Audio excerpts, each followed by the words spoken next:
बे राङिजरा गामि फरेस्ट भिलेजआ 1945 मायथाइनिफ्रायनो बेयाव 194 न'खरा रायजो जानानै दंमोन।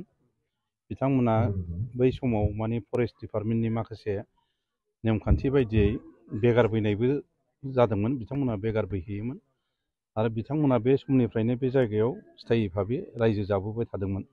नाथाय 2008 मायथाइयाव BPF सरकारनि सासे डिपुटि चिफ फरेस्ट बिफाननिबो बिबानगिरिमोन बिथां खाम्फा बरगयारिया।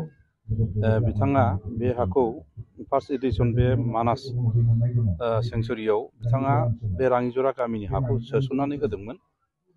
ओमफ्राय बे ओनसोलनि रायजोफ्रा बे सिं खामानि मावनायखौ खिन्थु रावबो मोनथियामोन। खिन्थु मोनसे समाव बिसोरो हानि खाजोना हैनांगौ नालाय फरेस्ट डिपार्टमेन्टआव, बेयाव खाजोना हैनो थांनायाव फरेस्ट डिपार्टमेन्टनि मानसिफ्रा बुंदोंमोन जे बेनि हानि नोंथांमोननि हाखौ खाजोना लानाय जानाय नंला। मानो होननानै बुंनायाव बे हायाथ' वाइल्ड लाइफआवसो हाबबाय, गतिके नोंथांमोना खाजोना होनो नाङा। आरो मोनसे समाव हयथ' बे हायाव बिभिन्न रोखोमनि माबा माबि बिफां गायनाय माबा गायनाय प्लान्टेसन एफरेस्टेसन खालामनो हागौ होननानै बुंनायनिफ्रायसो बिथांमोना मोनथिनो मोन्दों। ओमफ्राय लासै लासै आंबो जिहेथु डिस्ट्रिक्ट कमिटि UPPLनि आफादगिरि आरो आंनि सिमा 16 नंनि सिमानि TCLCC-निबो चेयारमेन हिसाबै आंनि खाथियाव फैग्रोदों। बे समस्याखौ लानानै बे ओनसोलनि गावबुरा, हेडमेन आरो माखासे गियानि गुनि रायजोफ्रा फैदोंमोन।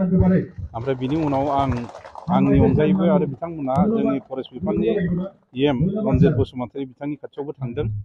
उनाव जों जथायै सावरायलायदों बे हाखौ बोरै रिकभार खालामनानै होनो हागोन होननानै।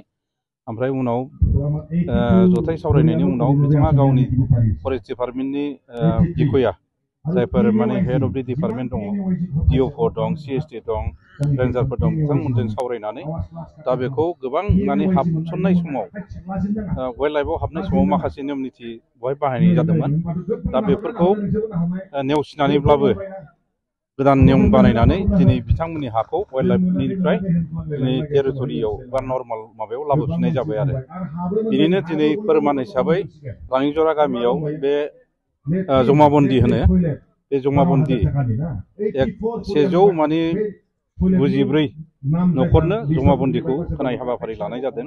दा दिनै बिथांमोना फारि फारि साफ्रोमबो बेवहाय बर'ल' नङा, बर'जों लोगोसे आदिबासि सावथाल उराव बिथांमोनाबो दिनै हानि पाट्टा लांनो फैदों।